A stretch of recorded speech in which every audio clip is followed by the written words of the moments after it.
Good evening. You are beyond the headlines with Mandi Chwete. Tonight I have Ali Sablay from The Gift of the Givers. Ali, welcome. You are the first organization that will be called in disasters. So I just want to get straight into that. How does it feel? I mean, like, you are up in the early hours of the morning. You are in dangerous areas that I myself wouldn't go to. Like, how does that work, and how do you feel like, helping people? Thank you, Mandlakazi, for having us. Gift of the Givers, we have a strong relationship with the community in all the major informal settlements in the country, especially in the areas of the Cape Flats or the local informal settlements in the Western Cape. Our response is not only disaster response. Before disasters occur in the area, we run many social upliftment projects in the areas, whether it's supporting a school, whether it's supporting any event that's taking place in the community, example, for the elderly, for the physically challenged.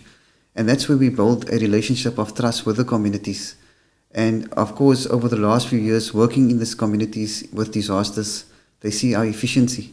And they find it worthwhile calling our teams first whenever a disaster occurs. Sometimes we'll get calls in the 2 a.m., 3 a.m. in the morning informing us the informal settlement's on fire. They will then inform us the exact location, what resources they would require. Example, in terms of the water pipes that's burnt out, they would require water, hot meals, etc. In that way, over the last few years, our teams, in terms of moving into the areas without the necessary security, the community has come up protection. So sometimes people will find it very dangerous, example, to go in the area of Nyanga, Kailicha, but our teams move around freely on that side because even the criminals know we're supporting their community. So, we're supporting, it can be their grannies, it can be their own parents we're supporting. So that's where we've gained the trust of moving in the communities, and especially when a disaster occurs, we are very, in terms of, we find that we are lucky, it's not us on the other side. How would we want people to respond when we're in that same similar situation? So that's the first thing when we move out of a disaster, that's the first thing when we engage before moving out, when we speak to the teams, informing us what situation they are going into. And surprisingly, out of their own, they will come up with ideas as how fast and efficient we can work to assist the communities affected. Okay. So what drives you to respond, like, first in disaster areas? And I mean, in normal cases, you there before government, like I said before, because people will call you, So what would you say drives that response? You're basically the first responders. Yeah, number one is not us on the other side. Number two, Mandlakazi, if you look, when we come into the area, the Hope people look at us. They see us as hope. And we become in there, when you look at that child's face and that gogo's face, as soon as you pull in there, the truck hasn't even arrived yet, but they see your green t-shirts, they'll start saying, Ingos, thank you for coming. And that really shows us the humbleness, the situation they are in. They lost their homes, they have lost everything. Some of them have lost family members. But just by you coming there and giving them the support, that drives our teams. They can see the gratefulness of the people on that side and how lucky we are to not be in that situation.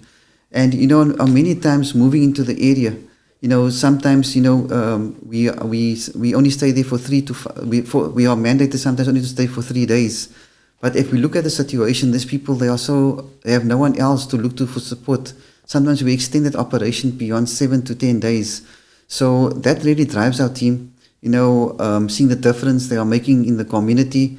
And from the teams that go out, when the report back come, they would want to do more in assisting these communities. So that's what really keeps our teams going, the gratefulness and not us being on the other side. And I mean, how do you decide where to go, especially when you don't have enough resources? Is there even a thing where you don't have enough resources? As we all know, the background of Gift of the Givers is spiritually driven.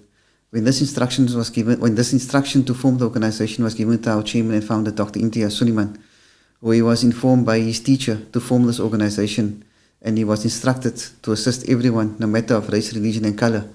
and the motto was, best amongst people are those who benefit mankind. And one of the blessings his spiritual teacher told him, he will never run short of money. Money will always come to him. And just to give you an example, Mandlakazi, we were busy at a school, it's an Alban school in Kwiwega. It was the time where the town has no water. And then we had one corporate donating a bowl to the school.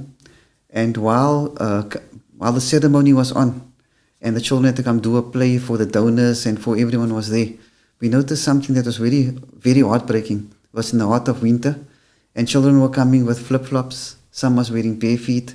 Some was coming with broken shoes. Some was coming onto the stage. It looked like their shoes is like 2 times smaller than they're supposed to be. And then after the program, we always have a debriefing, and everyone said simultaneously, how we wish we had a donor or someone we could help to give the whole school shoes. You never believe the next morning, 7:30, we received a call from one of our big donors, Woolworths, who informed us, we have school shoes for you guys, but would you guys be able to fetch it? We then asked them, where is the school shoes currently? They said it's in Kwiwega. Oh. So God answered their prayers already. Wow. And by that day, we not only gave that school shoes, we gave to the whole other schools in the area as well. And when you say, how do we support, you yourself coming onto a fire site, sometimes when you come with food, you're there to help the fire people, the fire victims or the flood victims, but you find out the whole area lines out outside the truck. It shows you when last the children have eaten. So we always this is one of the things we prepared for. When we go to a disaster site, not only to assist those that is directly affected, of course, they priority, but we also prepare for that has not been indirectly affected. Because how do you turn a 3-year-old child or a 2-year-old child standing in a line? How do you turn away a gogo sitting in a wheelchair, not coming to asking you for money or for anything, just asking you for a plate of food?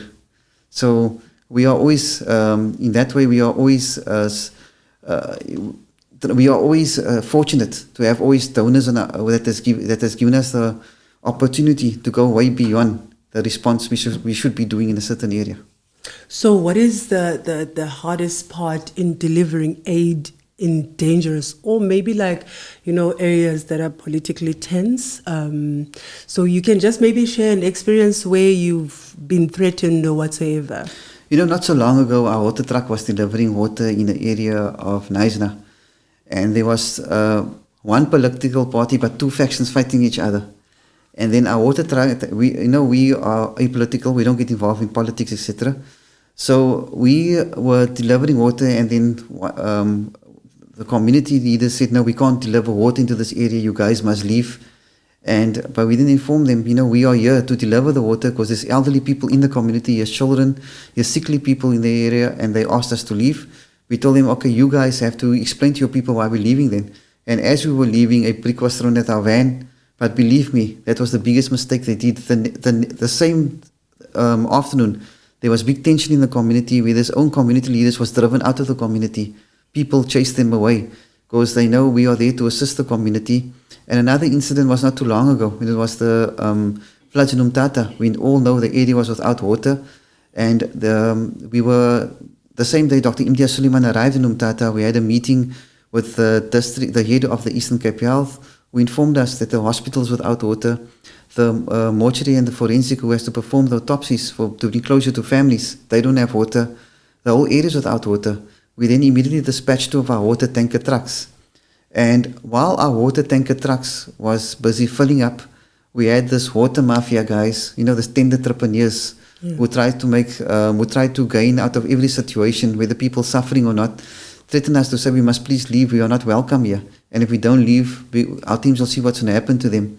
We all do know it was the uproar in the country. The police minister issued a statement, the police was on extra force, and we all know what happened to the water mafia there afterwards. So, but we are there to assist people unconditionally. We try to make it's people can't help it in the area or the situation they are currently in.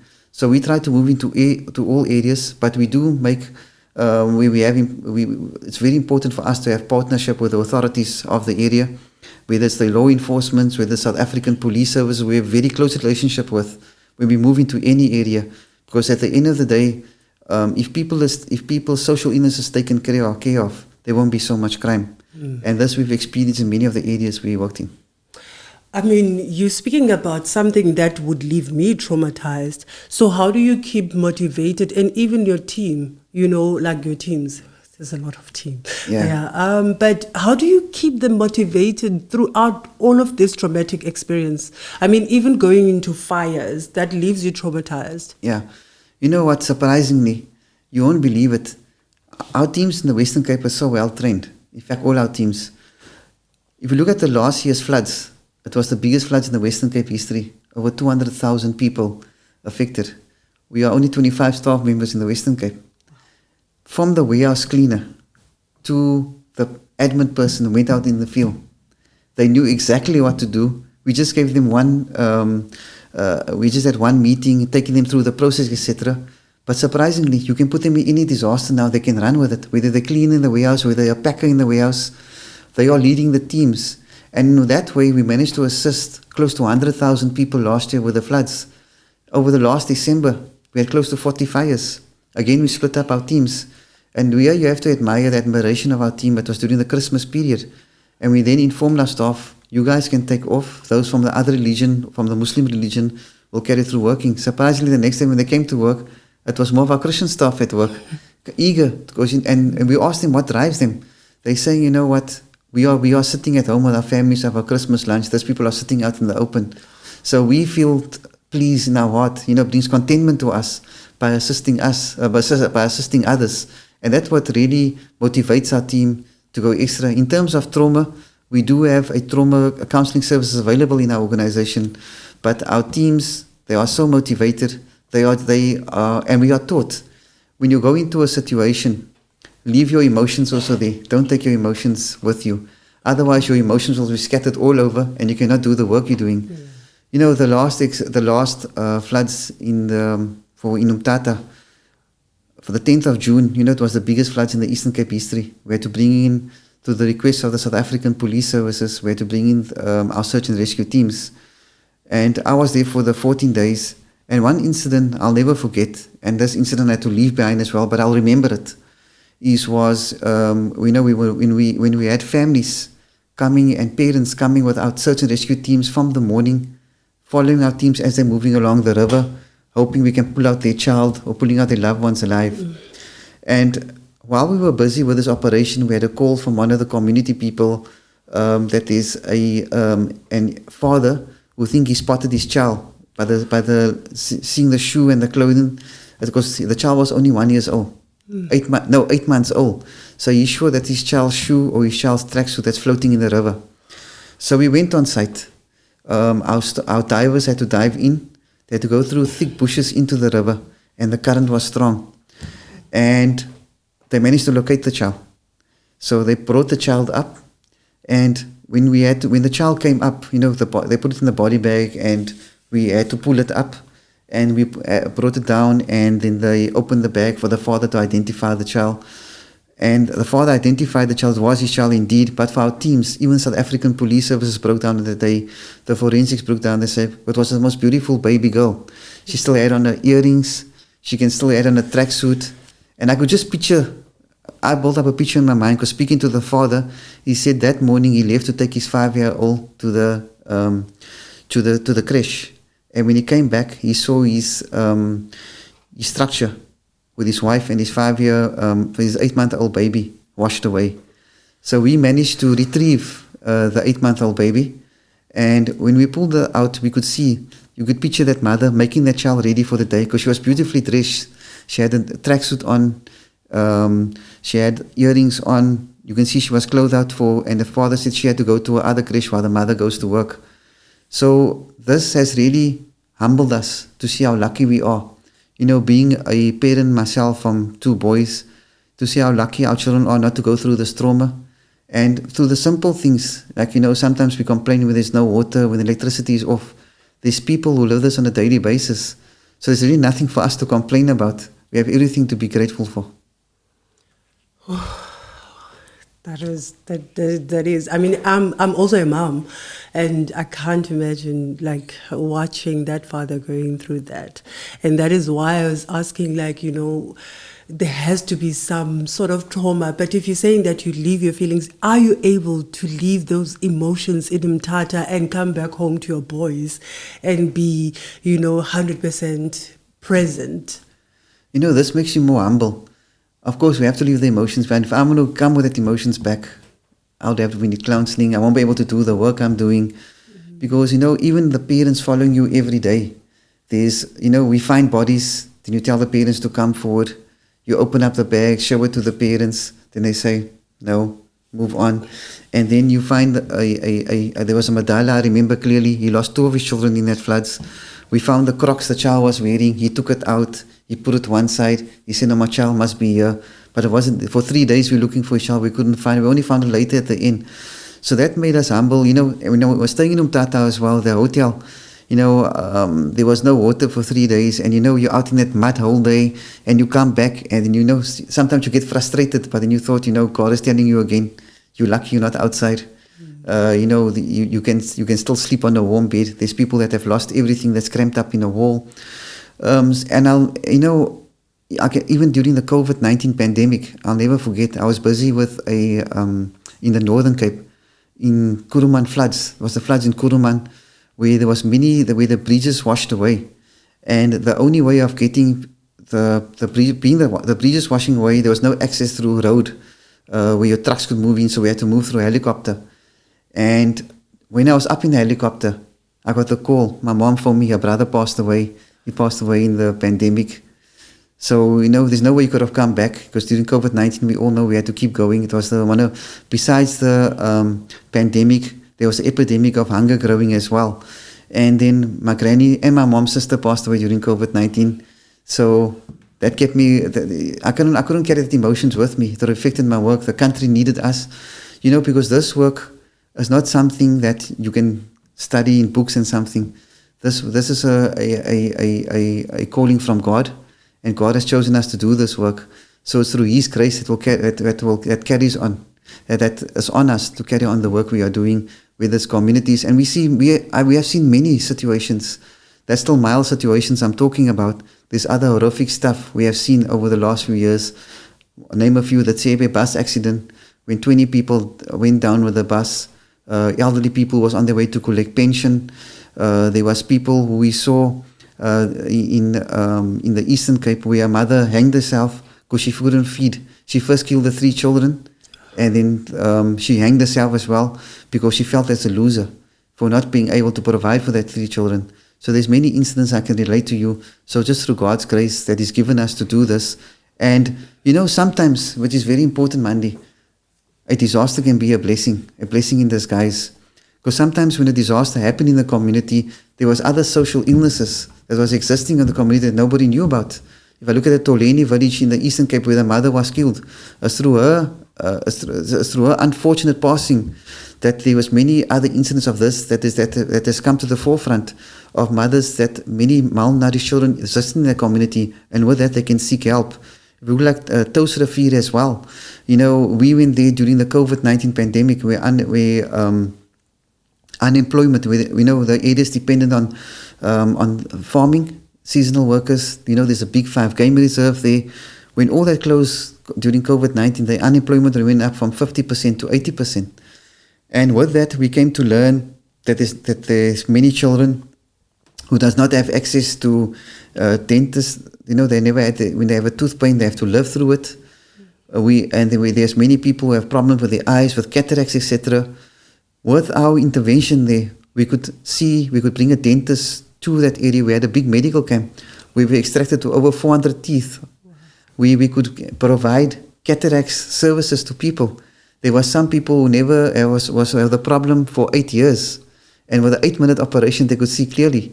There was one incident where this person him and his wife both had cataracts, and when his cataracts came off, he told his wife, "You look old." and when her cataract went off, she told him, you yourself look old. So that's a kind of happiness and joy. And there's many other incidents that can relate to you of how disaster sometimes can be a blessing in disguise. How did you get involved What year and why? It's 29th of August, 29th of November 2010. It was on my mom's birthday. I remember clearly. It was a time where it was the Pakistan floods in Pakistan. There was an earthquake, etc. And, I was brought up in a home. I was brought up in a very humble home. And where my parents always taught us to even if someone knocks on the window and you only have a 10 cents to give, because God has sent that person your way, give that person.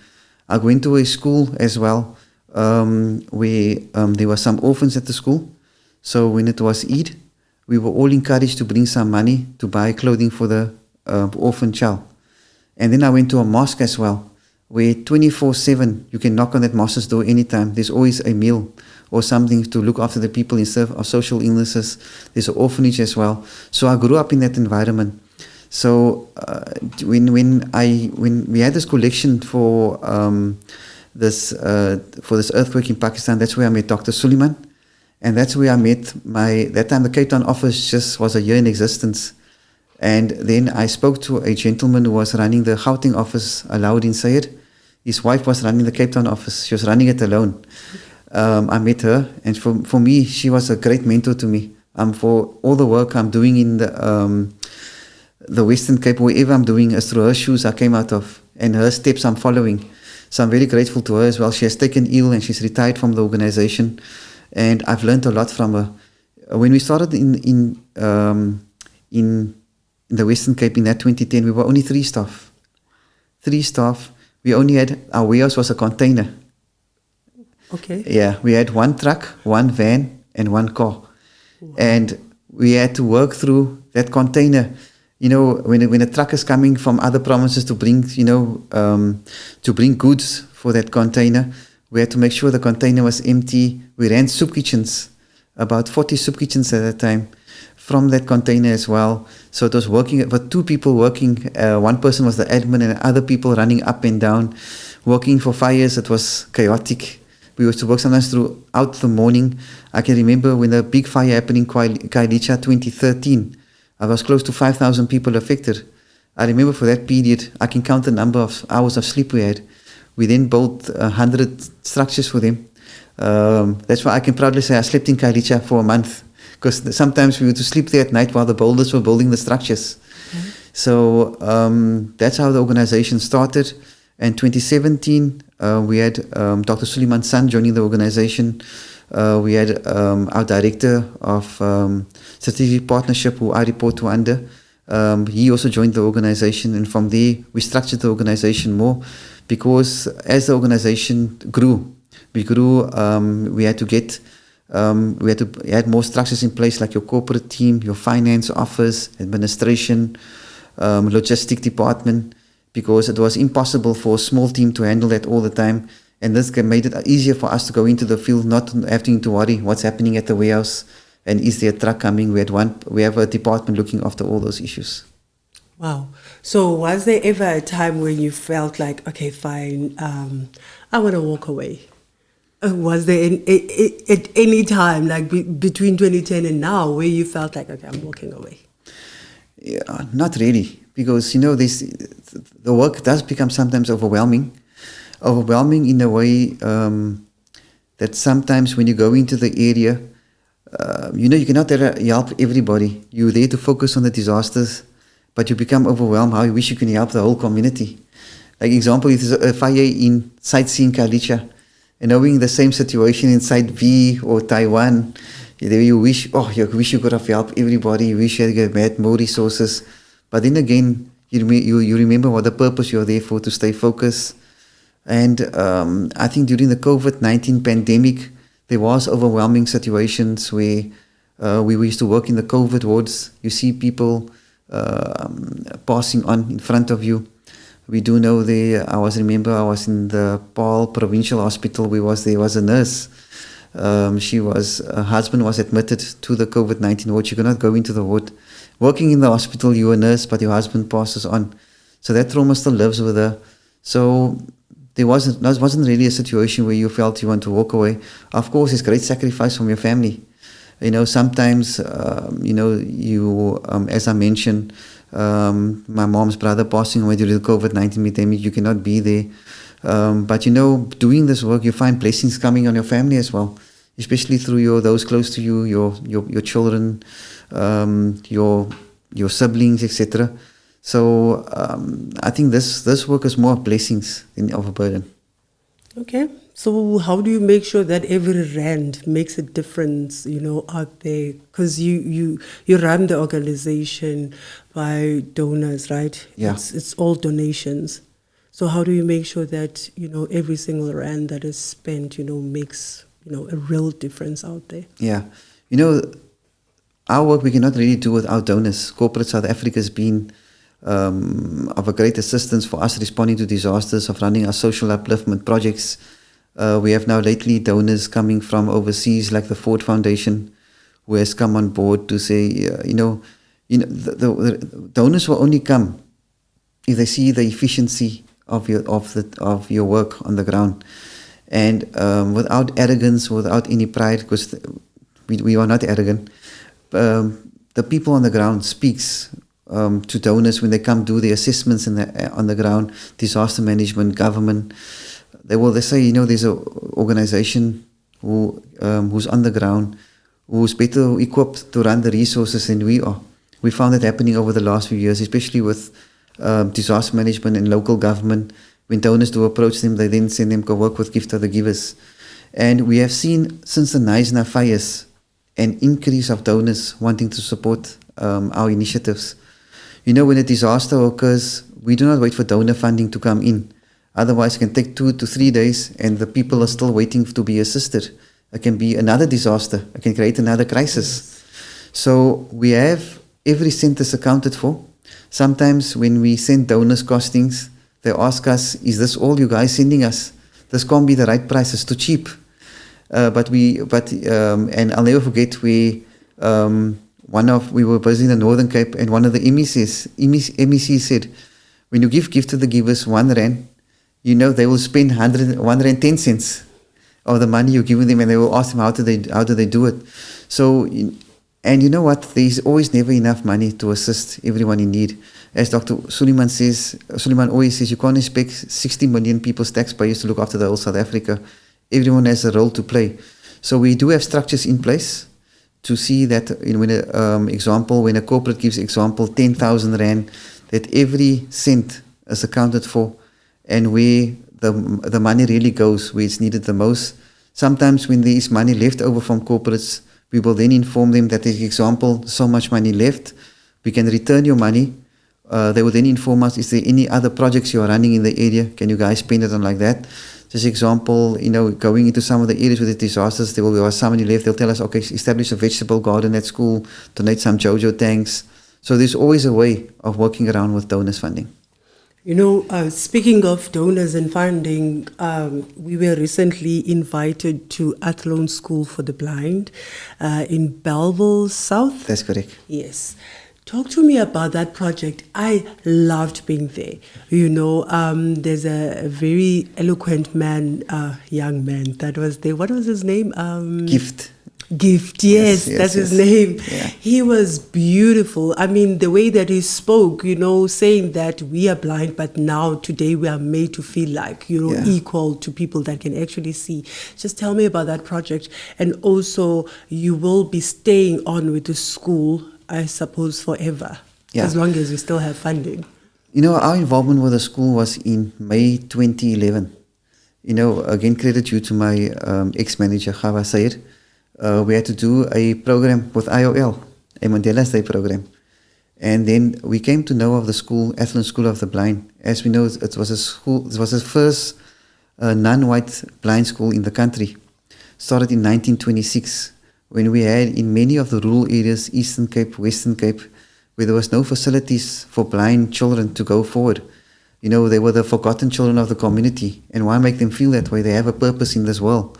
So we went to the school, and you never believe it, when we walked in there, the dormitories or the where they have to stay in, when the children come from rural areas, they stay at the school. It hasn't been renovated for the last 40 to 50 years. The dormitories needed painting. Their beds, the wires were coming out of the beds all the time. They used to put boxes on there. They had no cupboards to put their clothing. They had no, the bathrooms needed to upgrade. The kitchen, they were still using the same plastic mugs and cups for the last 40 years. Imagine 40 years, wow. Spoons, etc. Immediately we said, whether there's donor or no donor, she said we're going to renovate the school. And it was short timing because Mandela Day was the 18th of July. Our teams worked throughout the night. We did their dormitories over. We did the boys' dormitories over, the girls' dormitories over. We gave the wards a fresh paint. We bought them new beds. We built them new cupboards. We did the kitchen over. We bought them new utensils. And then we bought them bedding, etc. And the children were so excited. For them being visually impaired, some of them can't see at all. They were just touching the wall. And they were screaming of excitement already. And that's where we learned that there's many other challenges at the school. The school being a non-fee school, sometimes with budget cuts, there's not enough, they have to look at ways of feeding the children. We then immediately went in to support the children by providing them monthly with grocery so that they could feed the children every day. And then we provided them with stationery. And then as the years went by, we came to know that the children cried. They didn't want to go back home to see their families. We then found out why. We found out when they go home, there's nothing happening at home. There's no food in the cupboards. They don't have proper meals. We then started slowly providing them food hampers. And then as we started engaging with the school, and then the year before, 2023, the school made history in the country where for the matriculant student in the special needs category, the number 1 and number 3 top child in the country came from the school. The school made history with all those challenges. And when you heard the background from the children, where they came from, when last they saw their families, and they were given full bursaries for the universities they were going to, universities of the Western. They were chosen by University of Western Cape and the University of UJ. We then found out when we were part of the celebration of the results, we then found out that the children don't have a proper laptop for them to pursue their studies, because that's, when you go to university, that's one of the main criteria to do your assignment, etc. And then we bought them the laptop, and then we found it needed special software for a blind child. And that's when we came to know that, that there's no proper computer lab in the school, and it has been a wish list for the school for the last few years to have a blind-friendly computer lab for the school. And with that, you need a special software, you need a special computers. And then immediately we made a call to one of our directors, Mr. Rayan Suleiman. We then informed him this is the situation of the school. And within a week, a donor came forward. 2 donors came forward, the Alma Foundation and Tata Tech, to say they would like to sponsor this, the computer lab. The computer lab can take 15 computers. We managed to get all 15 computers. There's special keyboards. We gave it to them as well.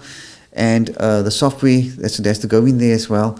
And you'll never believe it, that school started its own radio station as well. Wow. So, yeah.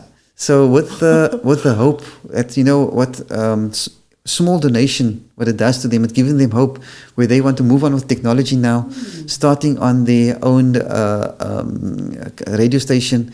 And the next thing they want to do, which is quite surprising, which I have to get more information about, they want to take photos. They want a camera where it both clicks for the ear, where they can take pictures. Wow. So our support to the school is still ongoing.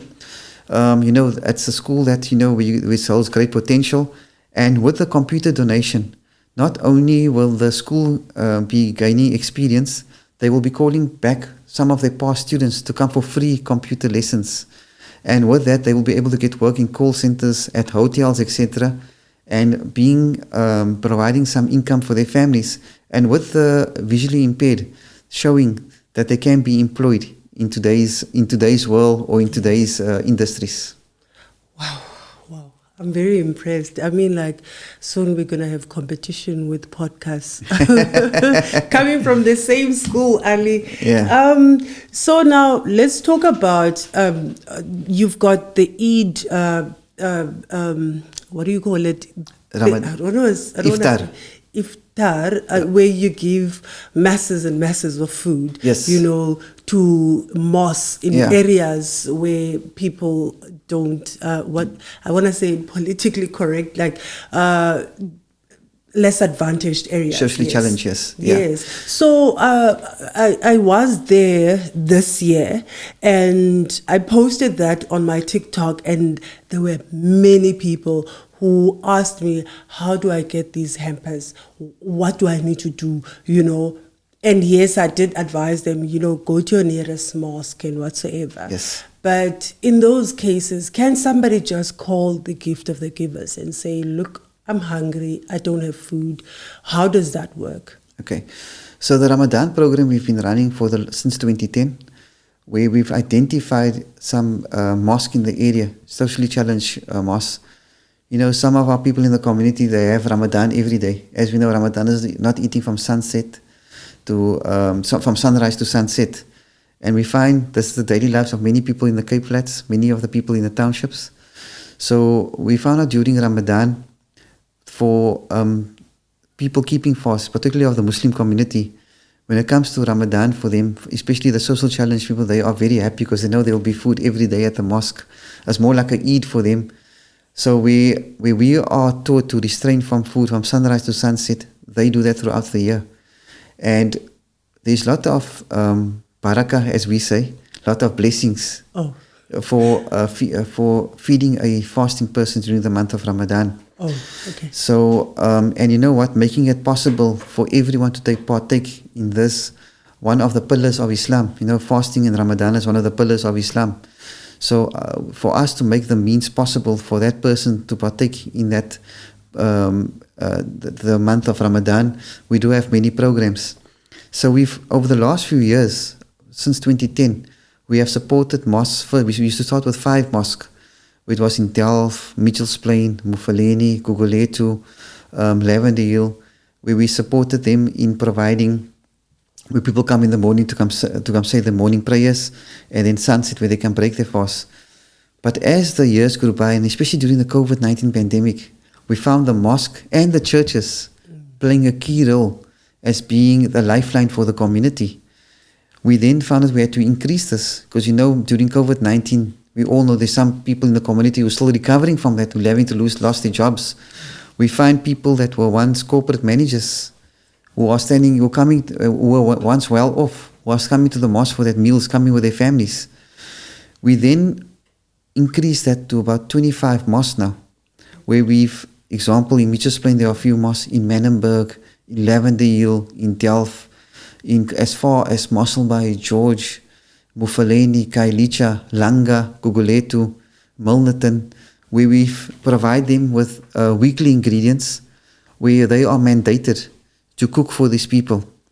And we find that, not only is it the Muslim people coming to the mosque for food over that period, we find our people from our brothers and sisters from the Christian faith also partaking into that meals. Ramadan is a month of sharing. Our Prophet, peace be upon him, came as a blessing to mankind. So he has taught us the small principle, of when a person comes to you, and especially if it's for food, to not turn anybody away. Because, we believe sometimes that can be God testing you as well, So with that, we also run street iftars. We come every Saturday. We invite the whole community to come break their fast at the area. And that has become a highlight for many of the people in the areas where we have this, where we close the road and we invite people to partake and teach them, what's this month is all about, why we do this. And we do find that, when you find during that period as well, in many parts of the world, that's why I say South Africa is a very special country. We can teach the rest of the world of what Ubuntu really is. You know what I'm saying? We'll find people of all races and religion coming together, partaking in a Muslim gathering and celebrating with the Muslim people. And, we not only do we run these programs for Eid as well, we run big Christmas programs as well for the Christian community. I have not yet been invited to that. So you must come this year as well. And may I also be invited to an Eid event? During Eid as well, we provide pots of food. And for Christmas, we have many parties for young children.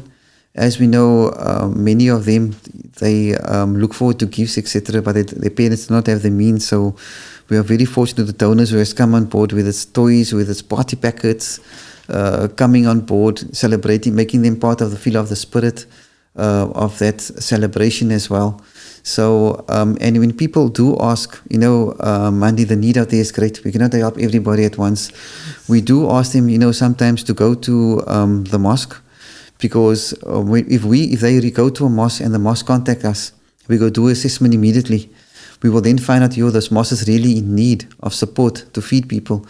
We can not only will that family benefit, the whole community can benefit as well, because it's your neighbors also as important as you are in terms of getting support, etc. as well. That's why we encourage people to go to a mosque as well during the month of Ramadan to get whatever need they require in terms of food parcels or their daily meals. So for next year Ramadan, we are looking to increase our areas. We do know there's people on the outskirts who has reached out to us as well, areas such as Worcester, etc., and Paul, where there's people in need as well. So we are looking to expand that program. And while Ramadan was on, we had many disasters as well.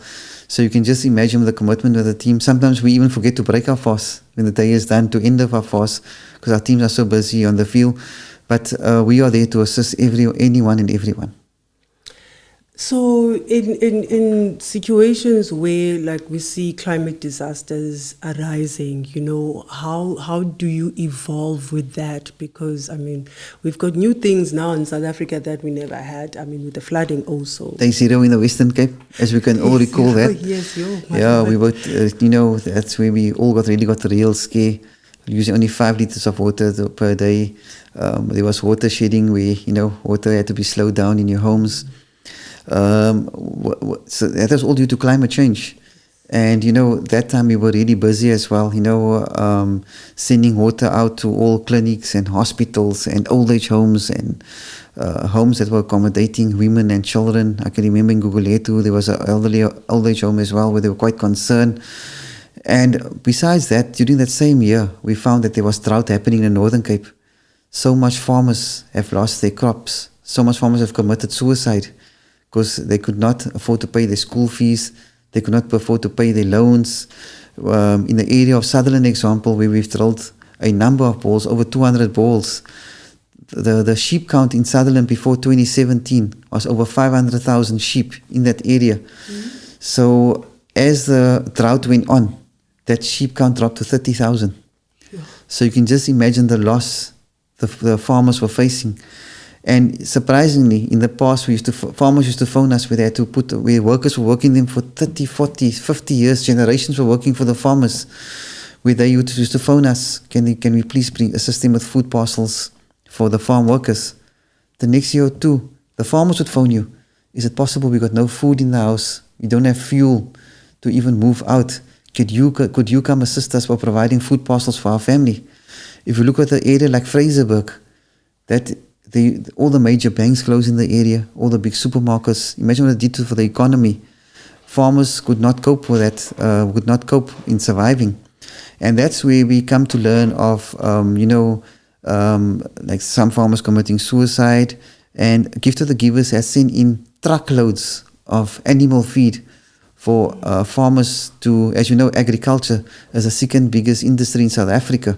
And if we did not have to intervene at that time, there would have been farmers would not be able to survive. There would have been lots of unemployment as they had to put off more farm workers. But through the grace of God, that period has changed. But then we all do know natural disasters. Look at the rain last. You were yourself on the field last in the Western Cape. Yeah. When the floods came down, did we ever have rains like that before? Never. And then we saw the floods in Umtata in 24 hours from a level 5 to level 9. Close to 5,000 people evacuated in Umtata and Butterworth.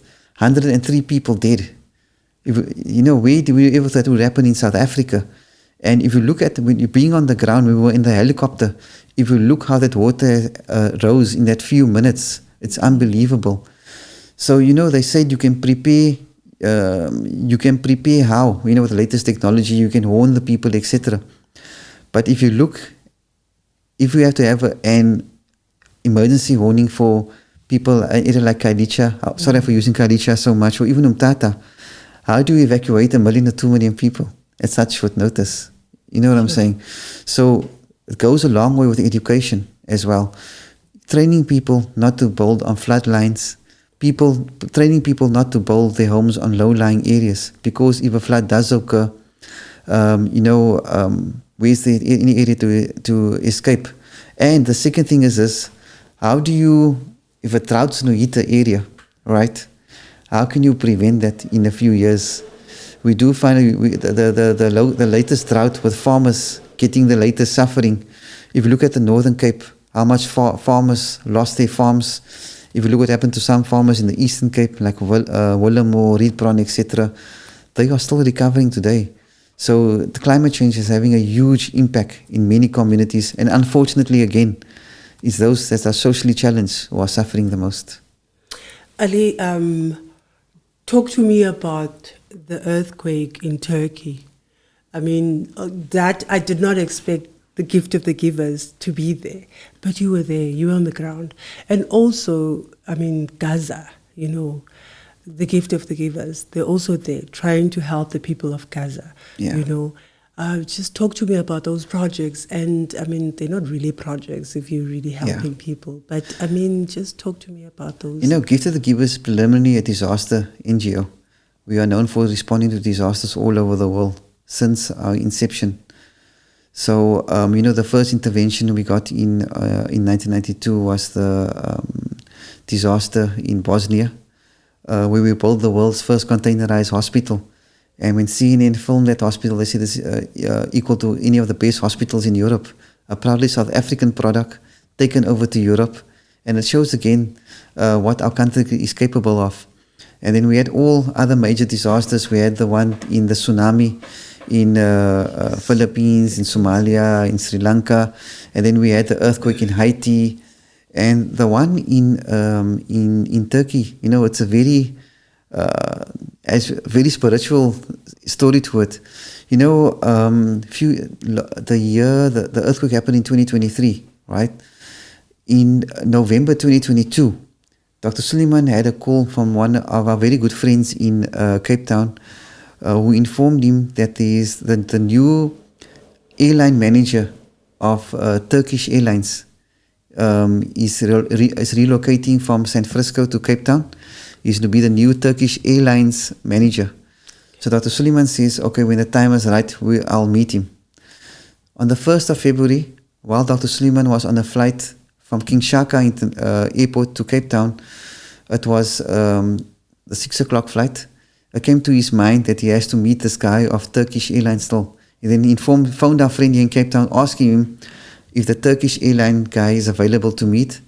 The guy said, I'll phone you back in a minute. He phoned back, he said, the guy is available to meet tonight. Dr. Suleiman, okay, tell him 9 o'clock, Turkish restaurant, Waterfront Sarai, we'll meet up there.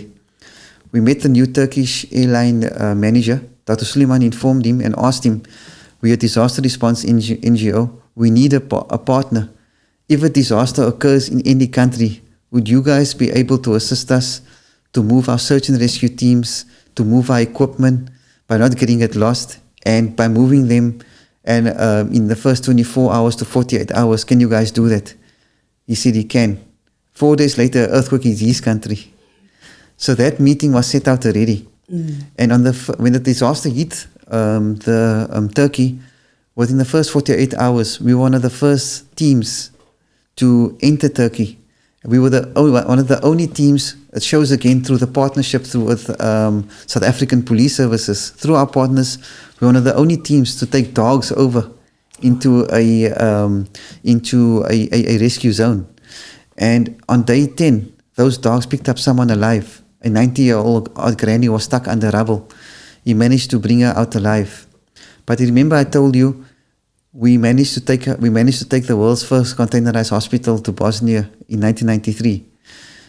one of the teams in our camp, which was deployed, the different countries were deployed to different camps. And our team, one of the countries that was, we were the only NGO, by the way, with joining other countries' search and rescue teams. And one of the teams that was with our teams was the team from Bosnia. And one of the Bosnian team leaders came to the head of our team, knocked him on the shoulder, and he was in tears. He then asked him, "What's wrong?" He then took out a photo of his mother with a baby.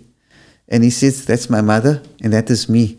I was born in your guys' hospital in 1993 in Bosnia." Wow. So that was one of our major interventions, the one in Turkey. And of course, Brigadier Mudli, who headed the K9 unit for South African Police Services in partnership with our team, got a medal of appreciation from the Turkish government, from the President of Turkey. Wow. And that has again shown how important state and NGO and public partnership is, especially in times of disasters. Because, as Dr. Suleiman always says, there's no time for ego.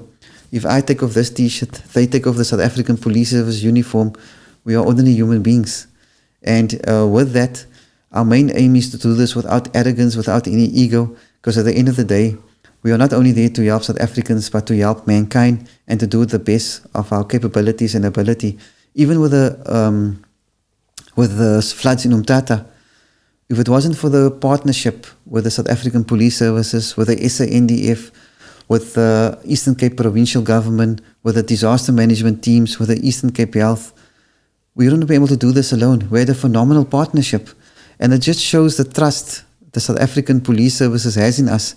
We were one of the only people to drive a South African Police Services van, where they gave us the keys and they said, "You guys can use the van because you guys to go up and down in searching." Is that not a crime? Crime for humanity. So it shows again, if your ego is put behind you, what can be done together. So with this, as again, in disasters can be a blessing in disguise, and it can show the true spirit of Ubuntu if we all stand together. Wow, and just briefly, the Gaza intervention. Yeah, the Gift of the Givers has been in Gaza since 2014. We had a permanent office in Gaza. We had team leaders there in Gaza, Ramallah, etc. In Gaza, we ran big desalination plants, water plants. As we know, water is a big scarcity in Gaza because of the past wars. We had a women and child center for orphan children, for women who've lost their husbands. We ran many social upliftment projects there. We had clinics there. We had hospitals we were supporting there. And then as the war progressed, we saw the true colors of the Zionist state, the terrorist state of Israel taking place. We, on the 16th of November 2023, the head of our office, Dr. Ahmed Abbasi, and his brother were killed in a mosque. They were walking to mosque for the morning prayers, and they were specifically targeted. Israel was fighting the war. They realized the spirit of the Palestinians. They then thought, as we see how the way they're fighting the war now, by starving the people, by killing babies, by killing women, by targeting humanitarian workers, by targeting journalists. As we know, over 200 journalists have passed already. Over 50,000 people have been killed. We have, with our team members and their family, we lost over 210 members already. We still have a small amount of team members who does not give up. The work still has to continue. We are supporting many families in the camps at the moment.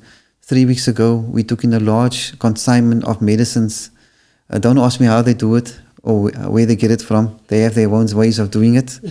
Their spirits are still very high.